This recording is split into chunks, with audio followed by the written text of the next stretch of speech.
Bodoh kalian. Kenapa kalian mengganggu aku?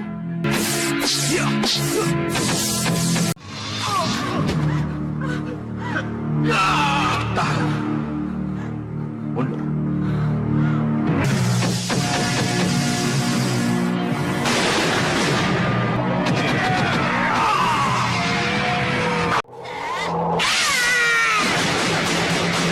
Pasang wajah.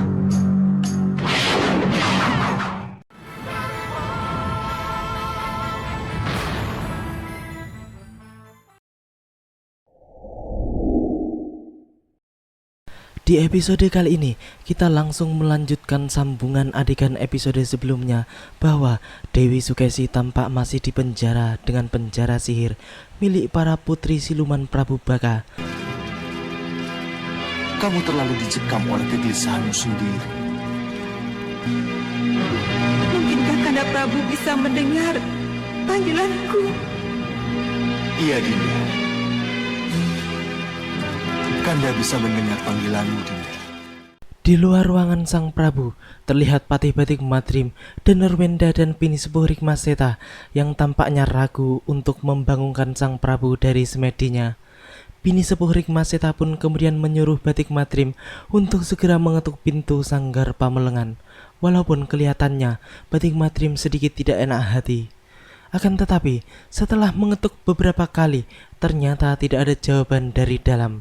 Pini Sepuh Rikmaseta pun kembali menyuruh Raden Danurwenda untuk mengetuk pintu. Namun, hasilnya pun sama saja, tidak ada jawaban sama sekali. Mereka pun kemudian berpikir bahwa pasti ada sesuatu yang tidak beres. Akhirnya, Patih Batik Madrim pun mendobrak pintu tersebut dengan paksa.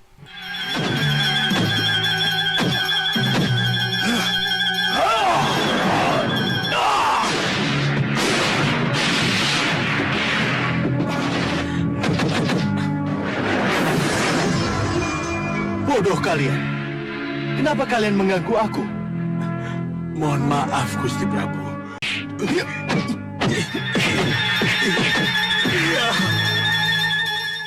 Patih Batik Madrim pun merasa bahwa Prabu Angling Dharma tidak seperti biasanya.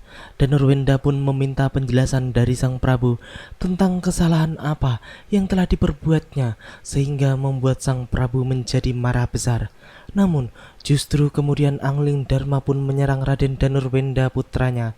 Bahkan, Danurwenda pun langsung dapat dikalahkannya.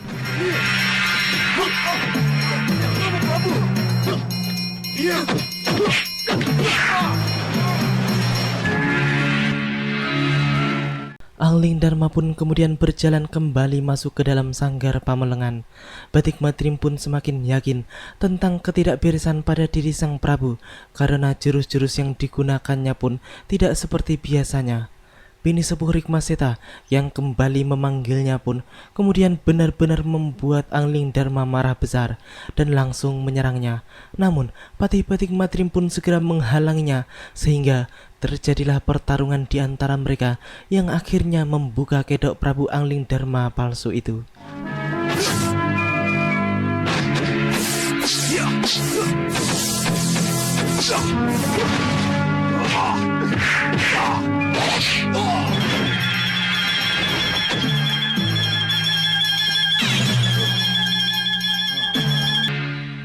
Hebat. Ternyata Patih Malawapati cukup pandai membaca sihir. Ternyata orang tersebut adalah Kisar Dulo Yudo yang memiliki ilmu malih rupa. Ia pun kemudian memanggil dua siluman pengawalnya untuk menghadapi Patih Batik Madrim. Namun, keduanya pun bukanlah lawan Patih Batik Madrim sehingga dalam waktu singkat, dua siluman tersebut pun telah dapat dikalahkannya. Batik Madrim pun memperingatkan Danurwenda dan Pini Sepuh Rikmaseta supaya berhati-hati karena orang tersebut dirasa sangat berbahaya. Kisar Dulo Yudo pun telah kembali akan mengeluarkan sihirnya yang lebih dahsyat lagi. Namun, tiba-tiba dari dalam sanggar Pamelengan, Prabu Angling Dharma pun langsung menggempurnya keluar dari ruangan tersebut.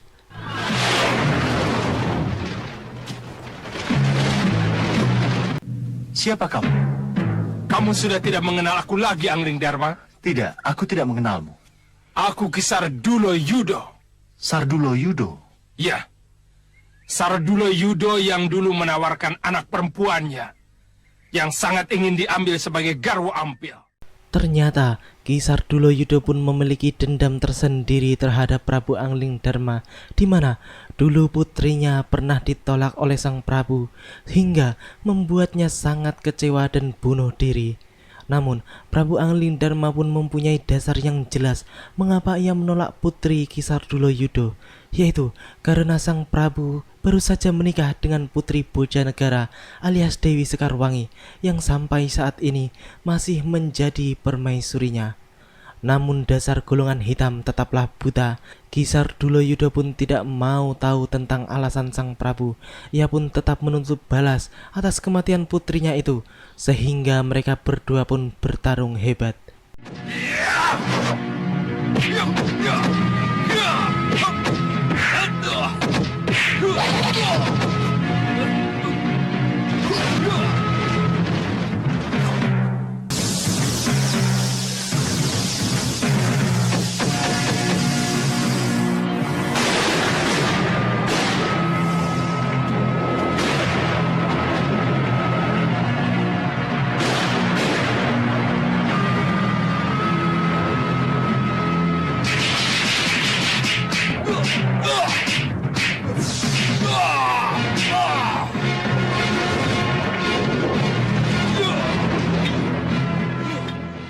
Memang sehebat apapun Ki Sardulo Yudo tetap tidak akan bisa mengalahkan Prabu Angling Darma yang sangat sakti dan kaya akan pengalaman tersebut. Kini tempat itu pun telah dikepung oleh pasukan prajurit pemanah yang siap melepaskan anak panahnya jika diperintah. Ki Sardulo Yudo pun dengan terpaksa harus mengakui bahwa ilmunya masih jauh berada di bawah Raja Malwapati tersebut. Ia pun benar-benar malu karena penyusupannya berakhir dengan kekalahan yang menyakitkan. Sebelum ia pergi dari Malwapati, ia pun mengancam Prabu Angling Darma bahwa suatu saat ia akan kembali lagi dan menuntut balas atas kekalahannya di hari itu. Dengan membawa rasa penasaran dan malu yang sangat, ia pun segera berlalu dari tempat itu. Loh, kenapa kalian semua ada di sini? Maaf, Rai Prabu. Ini mengenai Dinda Dewi Sukesi. Saya sudah dapat petunjuknya. Saya segera menjemput Ni Dewi. Bunda ada di mana, Romo? Di sebuah gua. Letaknya tidak terlalu jauh dari Kartanegara. Kita kembali lagi ke gua tempat di mana Dewi Sukesi dipenjara. Di saat itu, tampak banyak denawa yang mendekati penjara sang permaisuri. Ia pun tampak sangat ketakutan melihat tampang para denawa tersebut yang memang sangat menyeramkan. Mereka pun berusaha menghancurkan penjara sihir tersebut. Namun, sepertinya mereka tidak mampu untuk melakukannya. Hal tersebut justru membuat Dewi Sukesi bertambah ketakutan.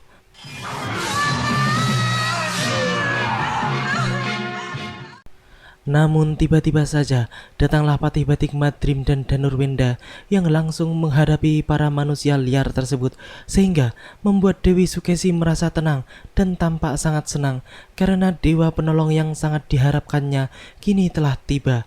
Bahkan ternyata mereka adalah Patih Batik Madrim dan putranya sendiri, Danurwenda.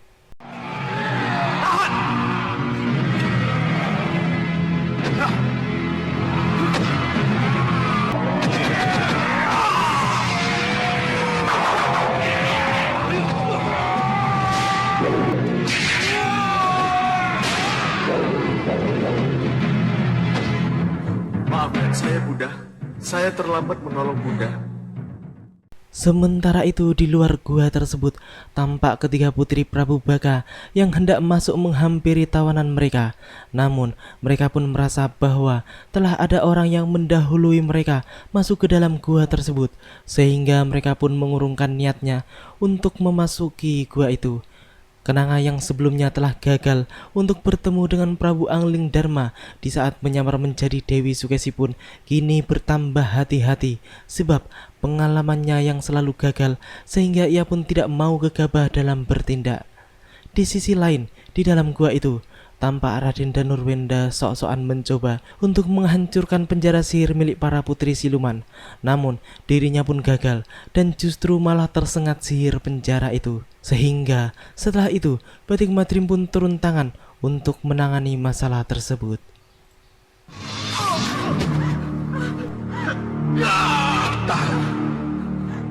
Mundur.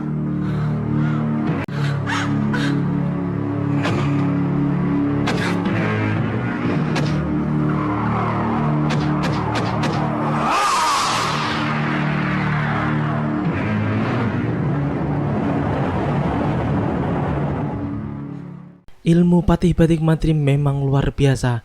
Pukulannya pun langsung menghancurkan penjara sihir itu, bahkan sampai mengguncang dada Kantil hingga ia pun terlempar. Kedua adik Kenanga yang marah dan hendak menuju gua pun dihentikan olehnya.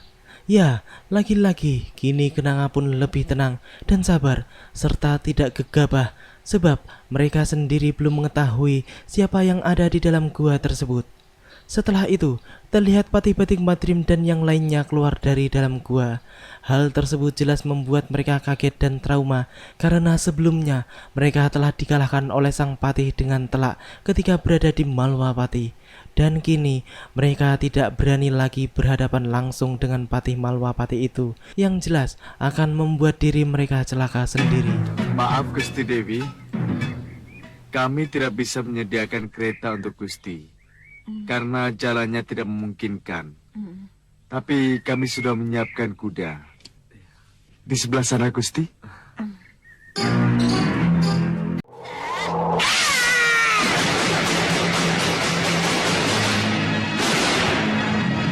Siapa itu?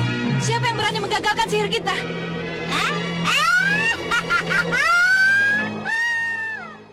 Mereka pun tampak kaget ketika mengetahui jika orang itu adalah Nyi Jantur, sosok yang sebenarnya sangat mereka takuti. Mereka tampak sangat kesal karena rencananya telah digagalkan oleh Nyi Jantur. Nyi Jantur pun kemudian tampak menghina mereka, yang jelas membuatnya menjadi tambah marah lagi.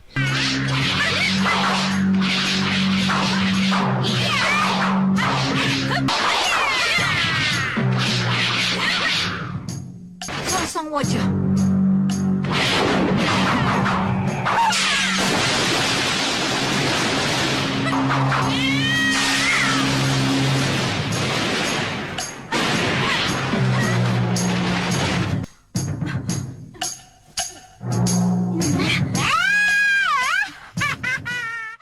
Perjalanan Patih Batik Madrim pun kini menjadi lebih aman karena Nyi Jantur pun mengawalnya dari udara, sehingga serangan gaib manapun dalam bentuk apapun tidak akan bisa mengganggu perjalanan mereka.